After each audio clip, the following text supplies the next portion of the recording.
When we think about change communication, it's often in the context of inside the workplace. So, for example, a new piece of technology, a new strategy, new products and services, a restructure, new leadership, etc., etc. But there's another kind of change communication we often get involved in as professional communicators, and it goes beyond customers and shareholders. I'm talking about advocacy communication. Advocating for change happens all the time. People and organisations, they want to change laws, get more funding directed towards certain issues, protect the environment, etc., etc. And all of this requires changing hearts and minds in order to change behaviour. In my career, I've inadvertently been involved in advocacy communications many times. It could be as simple as creating some social media content through to a full-blown stakeholder engagement plan, writing submissions, campaigns. But whatever the level and whatever the cause, there are 5 universal things every advocacy communication strategy needs. And what are those 5 things? Well, that's what today's episode is all about. Hello, friend, and welcome back to a fresh new episode of Less Chatter, More Matter, the Communications Podcast. I'm your host, Mel Loy, and I'm recording this episode on the lands of the Yagara and Turrbal people here in Meanjin, also known as Brisbane. Now, so far this year, we've been lucky enough to have a bunch of incredible guests on this show, and we will keep those coming. In fact, if there's someone you really want to hear from, or you have a suggestion for a great guest, or maybe you think you'd make a great guest, then get in touch. But every now and then we'll come back to these short, sharp episodes, so just to mix things up a bit. And again, if you have topics you'd like me to cover, I'm all ears, just send me a message. So today's episode was inspired by some work I'm doing right now with some clients around advocacy. And it got me thinking about change communication in a different context. Like I said in the intro, so often what we do has an internal focus, but advocacy is just change comms in a different context. And I've got 5 key elements I always think about when developing any kind of advocacy change comms. So let's get into them. Number 1, this one's really at the crux of it. Have one single, clear, tangible goal. Do not try and change or do too many things at once. One clear ask is much easier for people to remember and to process and to get behind. It has to do with a cognitive load theory, so there's only so much more new information we can ever retain at once. But it's also obviously much less complicated, and you just get it when it's one thing. So as an example here, if you think about the Keep Cups movement, so for those of you who may not be aware, there was a movement a few years ago, particularly in Australia, to bring your own cups to the coffee shop. Now, as Australians, we use a lot of coffee cups and we drink a lot of coffee. So that particularly prior to COVID, people were very much encouraged to bring Keep Cups. We're starting to see that come back a lot more now, which is awesome. But instead of campaigning for just general sustainability, the success of this campaign was because it focused on one specific goal. They wanted to end the use of single-use coffee cups. Now, the lesson here is that by narrowing the focus to a very specific item, people had this item in their hands every day as well. They helped to make a massive problem feel much more solvable because it was just one thing that you could do to help. You could bring your Keep Cup to work or to the coffee shop. So that's tip number 1. Have one single, clear, tangible goal. Do not try and cover lots of different things and lots of different issues at once. Tip number 2 is talk about the how. So give your audience a plan, not just the what and the why. So often we see a lot of advocacy comms or campaigns comms talk about, this is the problem. So here's the what. This is why we want to solve it. But they haven't given a plan. They haven't given a how we can solve this. And so this is similar to the first point, but it's about making it easy. If you cannot describe or provide a clear path forward, then it's just another voice adding to noise that is already there. What are the exact steps people can take? And especially when you are advocating to government for change, this is really important. Make it easy for them. Give them the step-by-step plan. A really good example here is the 36 months campaign. So this was the campaign in Australia that led to the ban on social media for children aged under 16 years. And they had one clear ask, like I said in that first tip. It was lower the age of access to social media, but they also got very clear on the legislation and the specific wording in that legislation that would need to be changed in order for that to become a law. So they provided the government with a very clear step-by-step plan on how they could do this. Again, it's not foolproof. There's still issues here with tech companies being accountable and all sorts of things. But it was very successful because A, one clear goal, just lower the age, and B, they gave the government a plan of how to do that. They made it easy for them. So talk about the how, not just the what and the why. The third tip is to make it simple and easy for people to understand and to act on.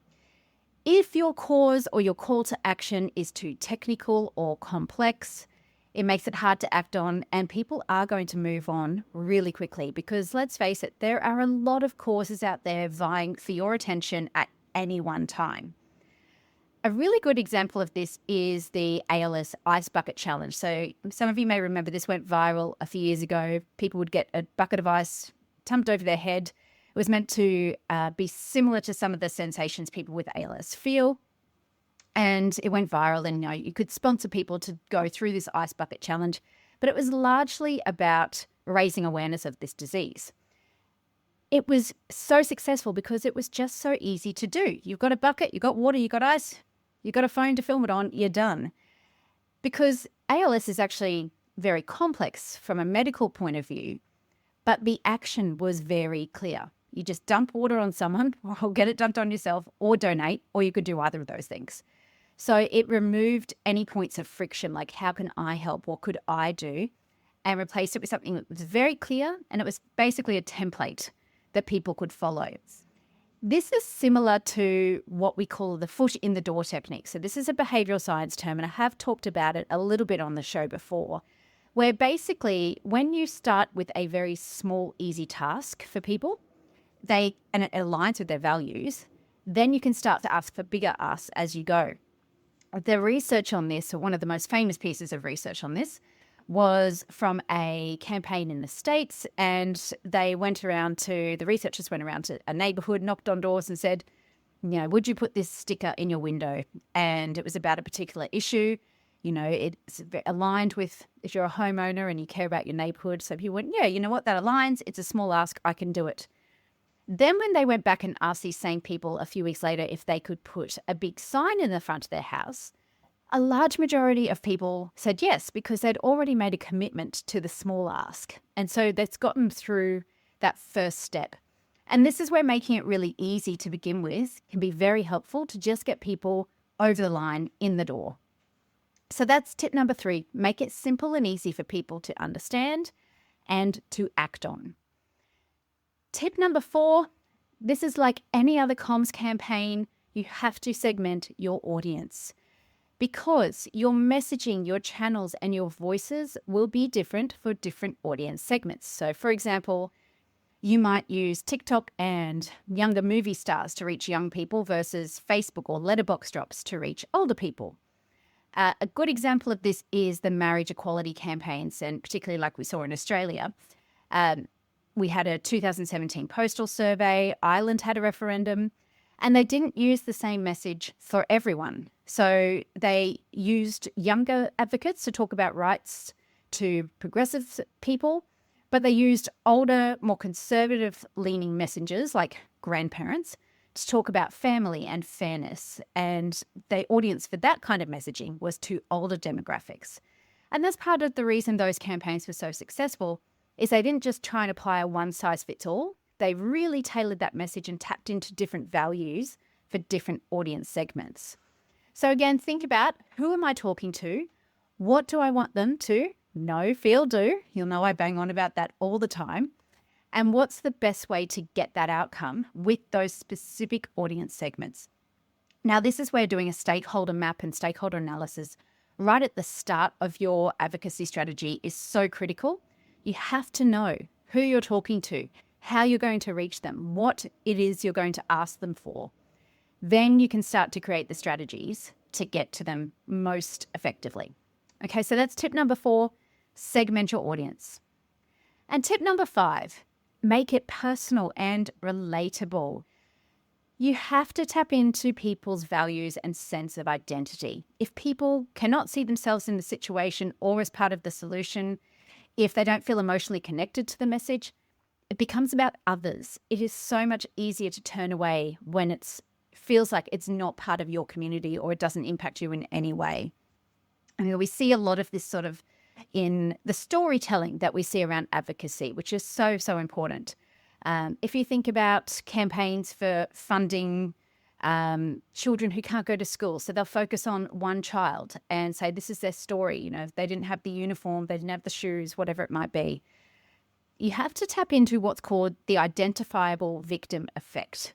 So what this means basically is that people are more likely to act when it's helping a specific person rather than a really vague statistic. So basically, when a named person is suffering, so those GoFundMe pages that pop up and you're like, oh, here's Marianne and she is homeless with her 5 kids. All she needs is $5,000 to help with XYZ. That type of campaign is much more likely to get a response and get a quick response and get the money that that person needs versus a cause where we talk about X number of people, percentages of people are facing homelessness. Basically, it's the difference between a statistic and a story.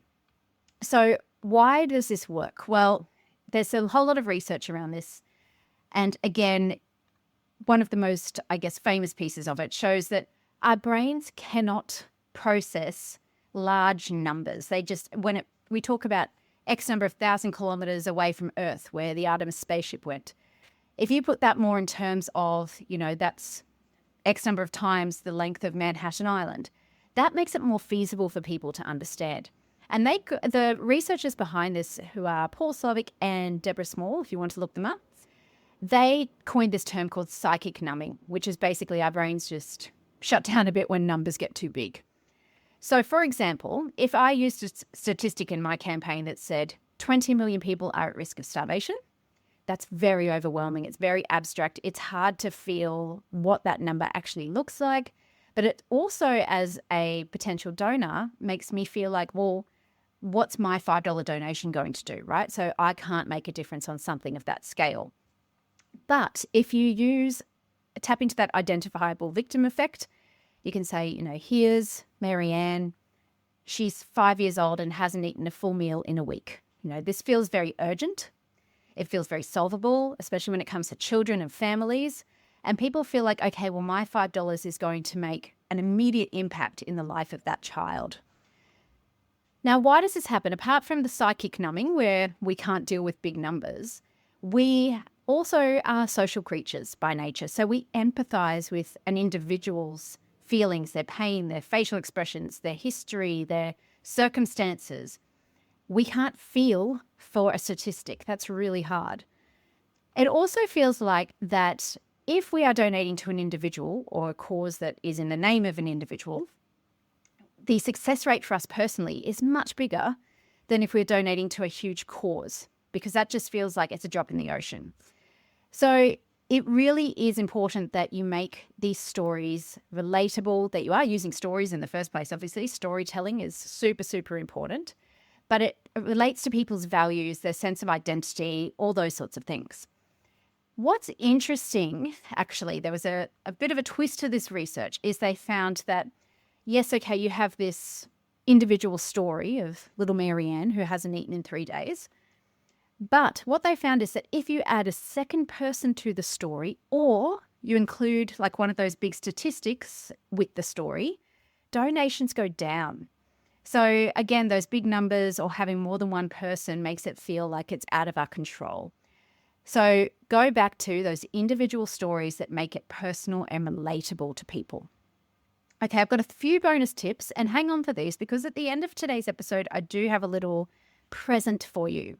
So bonus tip number 1, create a coalition of the willing. So this is where you go to other funders, similar organizations or individuals who are willing to add their voice to the campaign, right? So this makes the campaign bigger. It increases your chance of reach and resonance, of getting your voice and your message in front of the people you need to get in front of, simply because of the mass of numbers behind it. Some unlikely allies. Who are some of those sorts of people that you can get on board? Because that taps into that idea of surprise. Our brains love a bit of surprise. It captures our attention. So if you can get some people on board who people wouldn't necessarily expect to be aligned to your cause, that could work really well for you too. Tip number 2, and it's more of a reminder, it can take a long time to get what you want. So you have to be in it for the long run. Keep finding opportunities that are relevant to your cause. So, you need to be making sure that your message is out there consistently in different ways with different audiences. None of this happens overnight. The flip side is, so don't try and retrofit your cause to an unrelated event or an unrelated other cause. So for example, if you are wanting to increase funding for early learning and Wear It Purple Day is coming up, you can't really shoehorn your issue into that day just because you know it's going to get some attention. People see through that, so it has to be genuine. And bonus tip number 3, build trusted relationships. And that comes from making your communication really intentional. Just yelling all the time from the rooftops won't help. But if your key spokespeople are on the ground, meeting with stakeholders, listening to people who are impacted, telling those stories, building trust in your organization and its cause, you are much more likely to increase your chances of success and again, get your message heard. Okay, so just a quick recap of the 5 tips we covered in today's episode. And the first was focus on one clear, tangible goal. One thing that people will remember that they can get behind. Don't try and confuse it or overwhelm people with too many other issues. Tip number 2, talk about the how. So give them a plan, not just the what and the why. This is, again, making it easy for people. The step-by-step, here's what specifically has to happen for this thing to be fixed or this cause to be addressed. Tip number 3, make it simple and easy for people to understand and act on. So don't make it too technical or complex. It might be as simple as click a button and you donate $5, or like I said, the ALS Ice Bucket Challenge. Again, very simple thing to act on. So if you can make it easy, then you are much more likely to get your message heard. Tip number 4 was to segment your audience. Like any other comms campaign, making sure that you know who you're talking to, how you're going to reach them, what are the outcomes you want from those interactions, etc. Tip number 5 is make it personal and relatable. So this is about tapping into people's values, their sense of identity, getting that sense of empathy. Empathy is huge here. And like I said, it's tapping into that identifiable victim effect where focus on one person's story rather than telling big statistics that people just cannot comprehend. So I did say to you there was a bit of a present for you at the end of today's episode. And to help you out with putting all of this together, I do have a template that's a bit of a high-level advocacy plan template. If you'd like that, just send me an email, hello@cuttlefish.group, or if you're connected with me on LinkedIn, send me a message there, and I'm more than happy to send that to you, no questions asked. In the meantime, keep doing amazing things, and bye for now.